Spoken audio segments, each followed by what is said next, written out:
Hi guys, I'm Dr. Tara Tobias. Welcome back to my channel. In today's tutorial, what we're going to be going over is what I think one of the essentials to regaining arm movement after a stroke. As many of you are probably already aware, a stroke causes you to lose movement in one arm.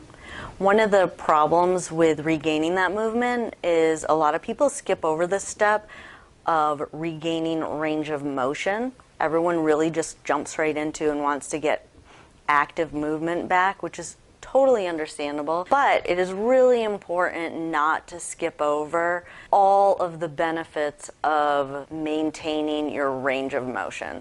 So what range of motion is it's just passive movement at each joint, making sure, especially wrist extension, having full wrist extension, having full elbow extension, meaning straightening your elbow all the way out, having full rotation, so we call this external rotation at the shoulder, and having full flexion, so being able to bring that shoulder all the way up.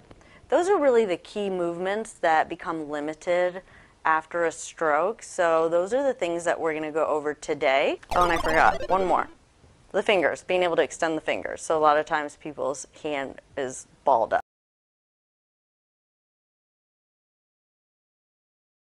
Dice them. I show it in a lot of my videos. It's really nice to have to put down first. It's a sticky material that prevents things from sliding, so putting it under your elbow will really help to stabilize your arm when you go through these exercises. You really want to make sure that the arm is supported on something, especially if you have a subluxed shoulder. Super duper important. So definitely have your arm supported, the elbow supported on something, especially with what we're going to start with, which is the wrist. You have a tight fist or a hand that balls up in a fist. What you're going to do is just kind of rest it to start. As many of you have probably already figured out, the harder you work, the more that arm just balls up.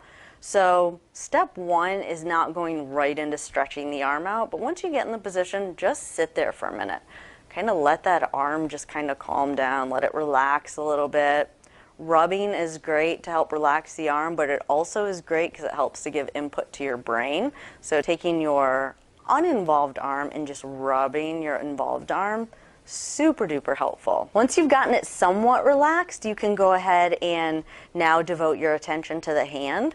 So to focus on the hand, what you're going to do is, I like to tell people, just try and get your wrist as extended as possible. And then once you get that wrist extended, try and hold that wrist down. Pull that thumb out to the side. And then you can see I'm kind of holding that thumb out, holding the wrist down. And then just try and pry those other fingers out. Once you've done that, just hold them there. Now you'll notice it's really important to keep the thumb out to the side. That alone in itself reduces spasticity in the hand. So make sure that that thumb is really pulled out to the side. And then if your fingers ball back up, which they might do, that's okay. Just kind of start over. Start again, pressing that wrist down. See, I'm kind of pressing on that thumb, keeping it out, and then I'm just trying to work those fingers out, and again, just holding it. So just from a little bit of a different angle, I'm going to pull that thumb out.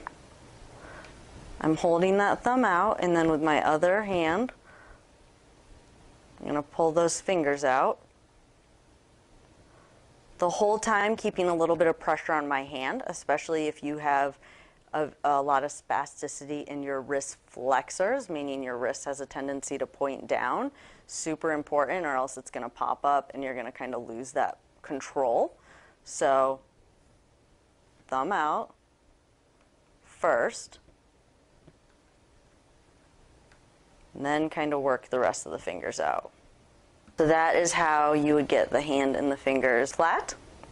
So having this setup is also great for supinating the hand or flipping it so palm is up.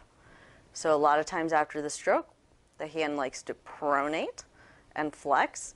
So the next movement that we're going to work on is getting out of this pronated position and getting you into a more supinated position. So same position. Definitely want that dicem underneath the elbow, again to help stabilize the rest of the arm. And then we're going to work on supinating. Now it's really helpful to have a paddle or something on your hand that'll help to keep the fingers extended when you want to stretch the wrists and the elbow. But if you don't have that, no big deal. Just kind of let the fingers relax at this point. Don't worry about them too much. So this is where this dicem comes in handy, because a lot of times the arm wants to slide out. So you're going to start by grabbing the thumb and just flipping it over. Once you have it flipped over, if you can stretch your fingers in this position as well. Again, every time you're touching this hand and this arm is just like candy for your brain. Your brain wants that, your brain needs that, your brain wants to reconnect with this hand. So don't always rely on therapy and family members to help you stretch it. This is so, so, so valuable. I cannot stress it enough. And again, just flipping it over. Again, don't worry about your fingers. If your fingers ball back up again, we're just working on supinating that hand and getting that hand flipped over, stretching those forearm muscles. So that is supination. Next in this position, I have showed it in another video, but since this one's devoted just to range of motion, I'm going to show it again. With the elbow supported, now we're going to work on externally rotating the shoulder. So remember, this is the position that most of you find yourselves in if you have a lot of spasticity. So with the elbow supported, supporting the upper arm, kind of let that arm relax, just like we did earlier. And now you're just going to rotate it out. Make sure you're not going out, but make sure that the elbow's staying close to your side, and you're just rotating it out. And just rotate it out. So another way that you can do that is I have these, they're called pre-T straps. One of my patients always makes fun of that. He asked me when I'm going to pull out the pre-T straps. But these are actually leg correctors that I found on Amazon. They're a little bit stretchy, which is what I like about them, and they're neoprene, so they're a little bit more comfortable when trying to use straps to position the arms or the legs. But I'm not using it as a leg corrector on the legs. I actually attach two of them together. They come in like 3. So I'm going to have this arm up here. Now if you can get someone to help you do this, that's probably going to be a little bit better. But I'm just going to kind of show you that it can be done with just one hand.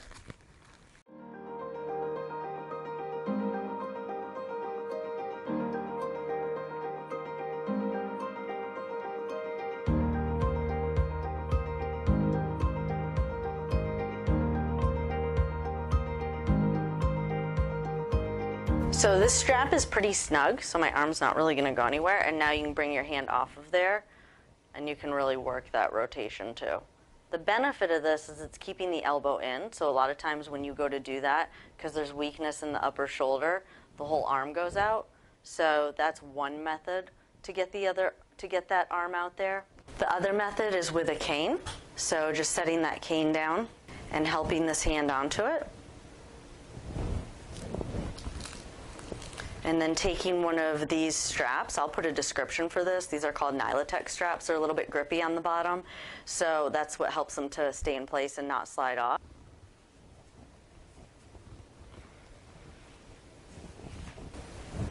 And so now this combination of the elbow staying in is going to make it much easier to work on bringing that wrist out to the side.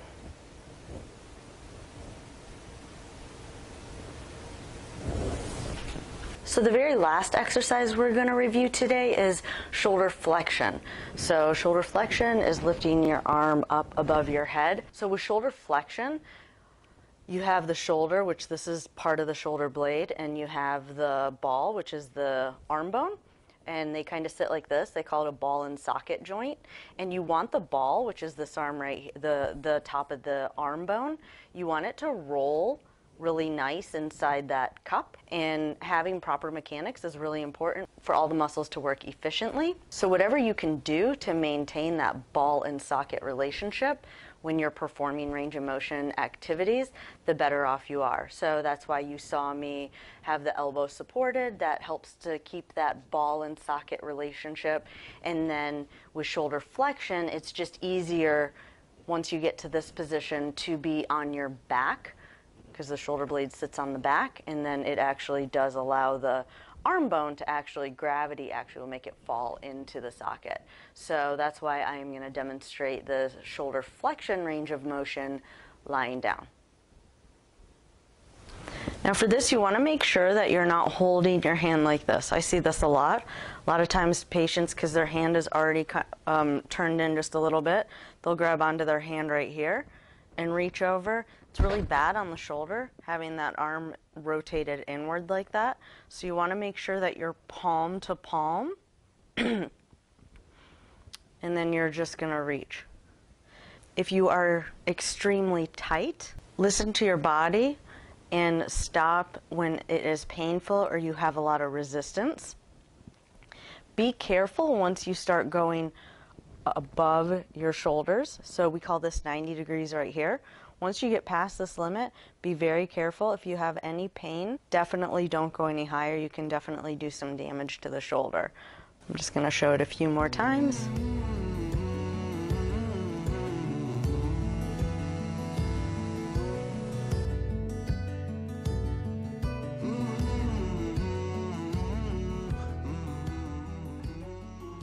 So I hope you guys found this exercise tutorial today helpful. As usual, if you haven't subscribed yet, please go ahead and subscribe below so you will receive notifications whenever I post new home exercises. If you have any comments, even if it's just a suggestion for a future video, I pull a lot of my ideas from your comments, so I really appreciate them. If you liked the video and you want to see more upper extremity videos for rehabilitation after a stroke, definitely give it a thumbs up. I do go back and I look at the likes on all the videos to help guide me to what type of information you guys are interested in. So definitely, if you want more videos like this with upper extremity post-stroke rehabilitation. So I hope you guys have fun with this exercise, and until next time, you all have a great day.